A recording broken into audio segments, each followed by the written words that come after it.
Samahan niyo po ako ngayon. Magluluto po ako na pangat na isda na malalaki. Ilalagay ko na po ngayon yung isda na malalaki.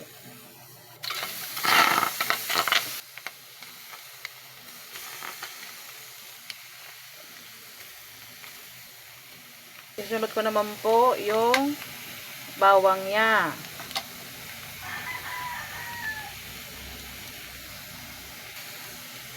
Sibuyas.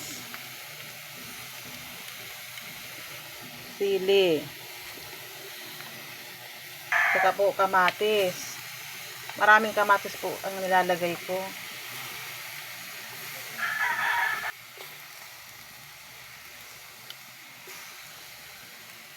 Okay po ako ng isang basong tubig.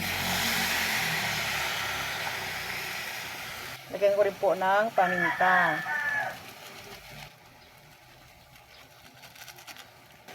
Lagyan po natin ng konting bitchin. Tapos konting asin.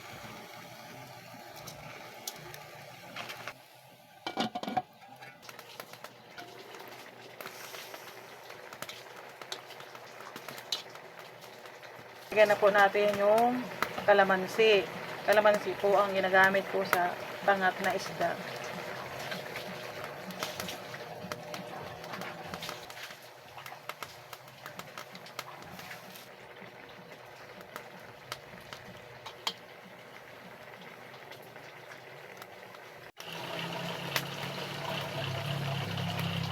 Ngayon, pwede na po ito tanggalin sa apoy. At madali naman po maluto ang maliit na isda. Luto naman po ako ulit ngayon ng adobong sitaw. Ang sawgo po siya is langgonisa. Ipiprito ko po muna yung langgonisa niya. Lalagay ko na po yung langgonisa niya. Ipiprito ko po siya para mag-brown ang kulay niya. Ngayon, tanggalin muna po kasi nag-brown na po siya.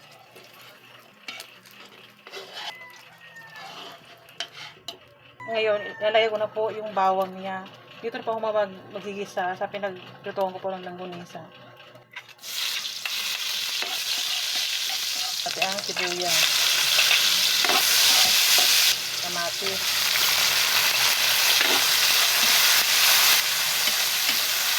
Hintayin po na madurog yung kamatis niya. Bago na po ilagay yung sitaw. Ngayon po, susunod ko ilagay po yung sitaw niya.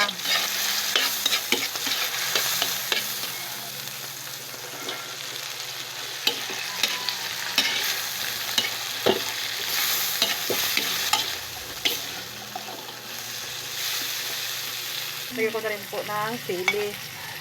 Lagyan din po ko ng paminta.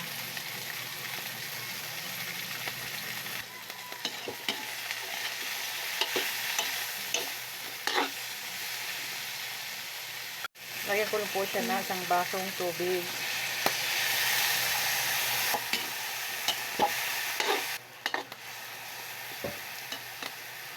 Maglagay na po ako ng oyster sauce.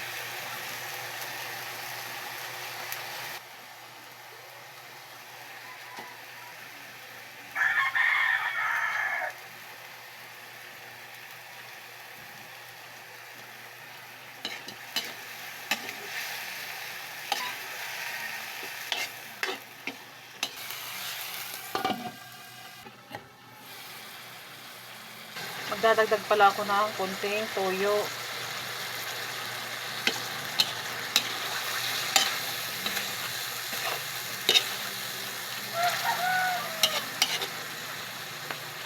Lagay ko na po ngayon yung langgonisa na pinirito ko kanina.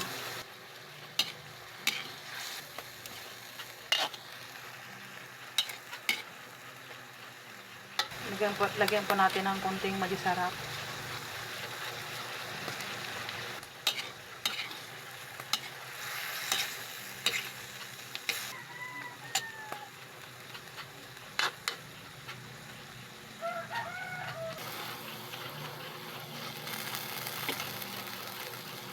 Okay na po ito. Pwede na po natin tanggalin sa apoy niya.